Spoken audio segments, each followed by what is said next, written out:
Joe Concha joins us now. He's a Fox News contributor and media and politics columnist at The Hill. Joe, good to see you. So what do you think the media got so wrong about this case? Well, it's certainly good to see my old friend Sandra Smith, so great to be back, Sandra.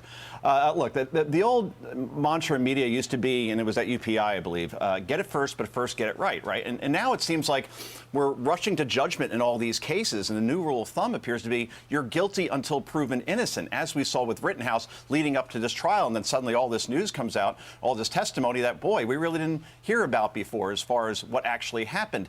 And look, when you say you're guilty until proven innocent, that's the opposite of the way the justice system works. And Andrew Sullivan has a great piece on this, and it's one of the best macro overviews in the state of traditional media that you'll ever read, right? His premise is one that we've talked about before. If mistakes are made in journalism, why specifically in political media do so many of those mistakes always go in the same directions, namely against conservatives or Republicans? And Andrew lays out the most key examples of this recently. Defamation of the Covington Catholic students, right? That resulted in a lawsuit against CNN that they had to settle. Yeah. The Putin bounties on U.S. troops that the press swore Trump knew about and did nothing. It's not true. The Wuhan lab leak theory being dismissed as a reckless conspiracy theory, even suppressed, and that's because it came from Donald Trump and Tom Cotton. It may very well be true. Jussie Smollett being attacked by MAGA supporters with a noose, mind you, conveniently in hand at 2:30 in the morning in 20 below conditions in Chicago. Yeah, that's totally believable. There are countless other examples, but, you know, we have finite time here. And as we've also discussed, the false allegations, Sandra, always get infinitely more media attention than the exonerations, all while zero accountability occurs. I can put this up on the screen, those examples that you mentioned in the Andrew Sullivan piece, when all the media narratives collapse, case after case, the U.S. mainstream media just keeps getting it wrong. You named some of them, but there was also this.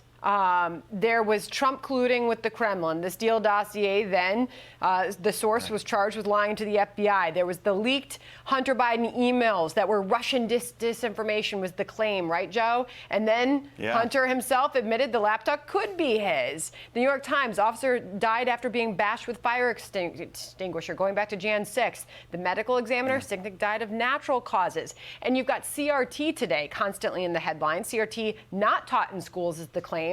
And then you have a major teachers union endorse CRT. This stuck out to me earlier, going back to this specific case, the Rittenhouse case. Jonathan Turley, I'm the prosecutor. Listen to this. All right.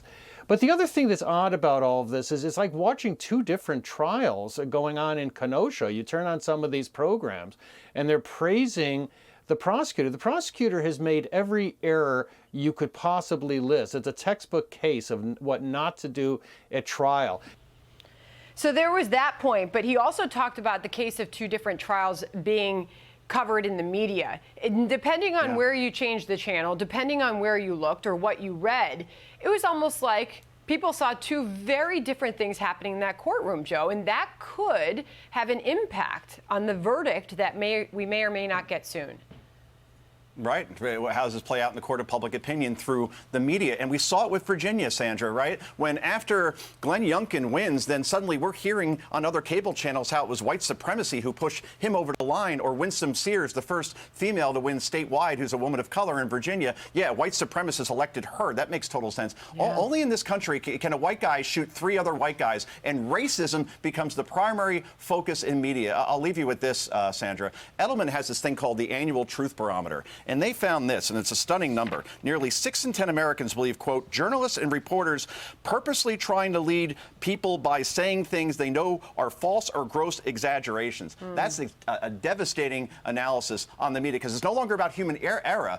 It's about the perception of intent to mislead. And it's the media's Humpty Dumpty moment. And as you know, because you have kids, you can't put Humpty Dumpty back together.